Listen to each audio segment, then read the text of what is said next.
So, of course, you guys know about all the Kwame Brown stuff that's been going on over the past, I believe, coming up on 2 weeks now.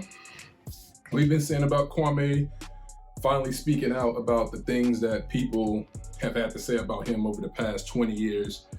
And all of this smoke, no pun intended, started back up because of the All the Smoke podcast with Steven Jackson and Matt Barnes, taking a dig at Kwame Brown. I'm sure you guys know about it already.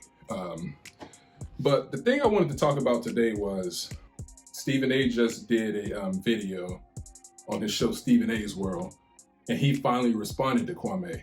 Kwame been going at a lot of people. It mainly started with Steven Jackson and Matt Barnes, but Charlemagne chimed in and said that thing that he said that he had no business saying about that man's family.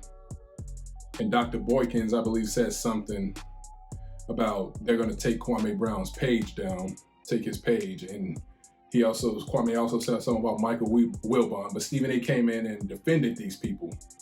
And the person he defended that really stood out was Charlemagne, because he said these people did nothing or said nothing about him, but Charlemagne did say something about him, something he shouldn't have said. But that's what they do, the little tactic to try and do what they always accuse so-called white people of doing, or of playing the victim when they're the ones who started it. He did say something about that man's family that he had no business saying, and we know he did it because Matt Barnes and Steven Jackson has his interests with the All the Smoke podcast, which is, I think, the Black Effect Network that Charlemagne has something to do with, or some ownership or whatever. But Stephen A finally responded.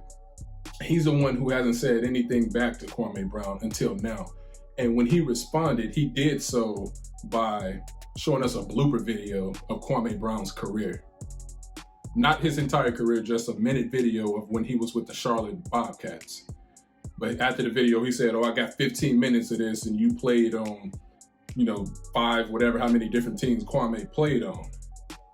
But he still didn't attack the main issue. See, Kwame accused him of some things. He said things about them that I truly believe. I don't believe that people like Stephen A have the best interests of Black people. And Kwame was saying this. And all Stephen A had to say about that was, you say we don't care about Black people, really? And that's what he left it at. And that's the problem. He said a lot of things about you guys being in a good old boy club and all it is, and all of a sudden you don't want to go into all that, but you just want to go into his basketball bloopers. Bruh, nobody ever said Kwame was the best player. We just said y'all attacked this man all and left out the fact that he came from being homeless to, growing up, I think, without his father in his life. Just being homeless, some stuff that a lot of Black people can relate to. That's what y'all focus on that man's entire career. Never said any. Stephen A is the type of dude who loved to preference his comments by complimenting people. First of all, before I say what I'm going to say, I just want to say that LeBron James, a good philanthropist, generous donation, always giving back to the community, always doing this and that. But he did not show up last night. He always go there. He always compliment before. You've never heard that man put emphasis on complimenting Kwame Brown, talking about what Kwame had to rise above and go through, on his journey to the NBA and buying his mama house as a teenager. How many Black men can say that they bought their mama house at 18?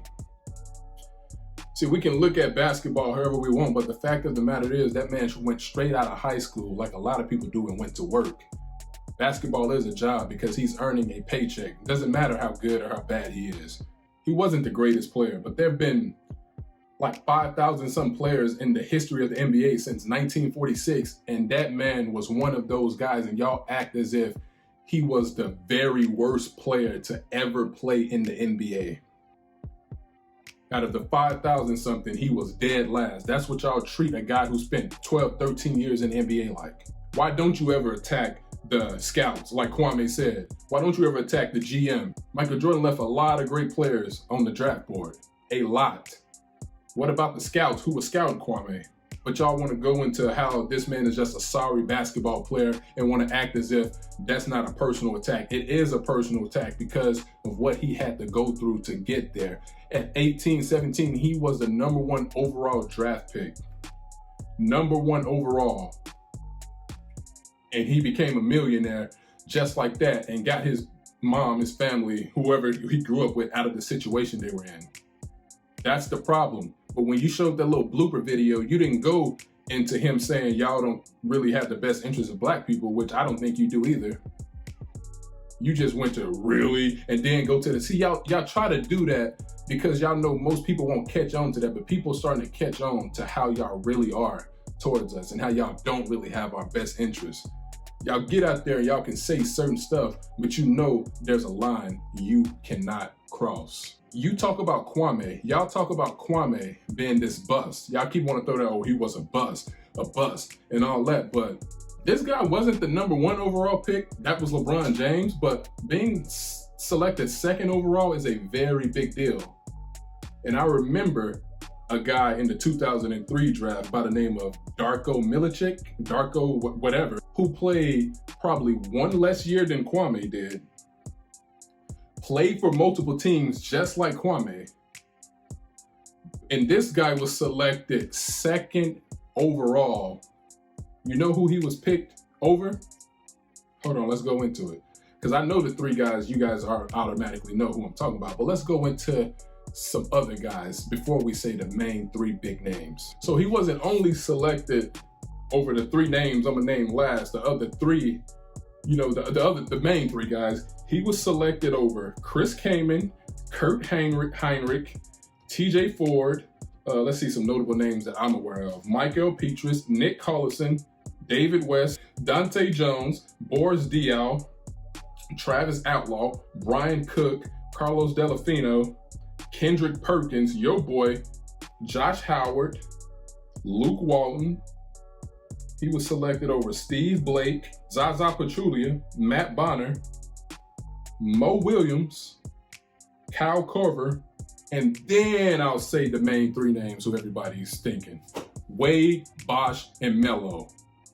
That man Darko was selected over all of those guys, but yet no one ever put emphasis on how bad of a player he was and on how his career was a bust as the #2 overall pick, selected over a 3-time champion Dwayne Wade, Chris Bosh, multiple-time champion, Carmelo Anthony, a top, what is he now, top 5 in all-time scoring or top 10 now? Nobody ever put emphasis on that guy. That's why we say it was an agenda, an attack against Kwame, because he was not the worst player to ever play basketball. Since 1946, over 5,000 men have played in that league, and he was one of them. And he had a career that went 13 years. And he's a guy that's known as the bust. When you had even Yao Ming, I'll even say Yao Ming. Yao played before he got to the NBA. He was in China, the CBA league. But Yao played 8 years. He was drafted a year after Kwame, #1 overall. 8 years, 7'6". Only made it to the playoffs 4 times, never been out of the 2nd round, only made it to the 2nd round once. And you never put emphasis on him. At 7'6", drafted #1 overall, you should have been better than what you were. You had T-Mac, you had Artest. I don't care if they did have to go up against, the Lakers and, the Spurs. It doesn't matter. What matters is you put emphasis on that man being a bust, and you never talked about what he had to overcome to get to where he was.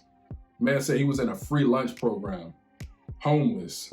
Try soaking that in. Dude grew up without a father, watching his mom struggle, and then he get in a situation to where he can now provide and buy her a house as a teenager. And you want to come and down this man like that, and you want to apologize, like you want to try and take up for people like Charlemagne talking about this man's family. And the only thing you have to say when he talked about y'all don't really care about black people is really. That's all you had to say was really. Nah, if you really about that, you go into detail about what Kwame said about you, not his basketball bloopers. Again, we know he had bloopers.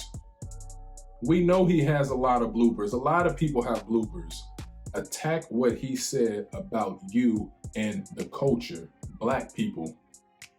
And I'm not gonna get into everything I feel about y'all, but I really wanted to respond about what you tried to do on your show talking about, oh, we just gonna show the bloopers. I got 15 minutes of this. You wanted my attention, now you got my attention. Like, come on, bro, we know what you're trying to do. Just the same stuff Charlemagne pulled. Put this man down and try to make it look like he's something that he's not, playing a victim just like the people y'all say oppress us do. Talked about that man for 20 years. And now everybody want to say, oh, he get personal. He get personal with Mike Wilbon. He get personal with Stephen Jackson. He took it too far with Matt Barnes. And Charlemagne didn't do nothing to him. Bro, really? Really? Y'all really that sensitive now? Get on the TV and the radio and talk all that stuff about people. And now somebody bring up, now somebody finally decide to clap back. Oh, it's personal. He just exposing y'all for what y'all really are. That's all. It's ridiculous, man. It's ridiculous. And I just had to respond to that because that was really on my mind. And when something's on your mind, you just get it out there. You just say it. It doesn't matter if people feel like, oh, they above you. I don't care. I don't care about your status, bro. Nobody cares about your status. We know that you are bought with a price. It's just that simple. There's certain stuff you can't say. But the thing that makes me happy about it all is that we're all aware of it now. People are waking up to it. People see y'all for what y'all are. And that's people who's taken down our community, taking us down, not having our best interests. That's who y'all are. And I'm glad Kwame is finally saying something because we all standing behind him on it. So take that and run with it.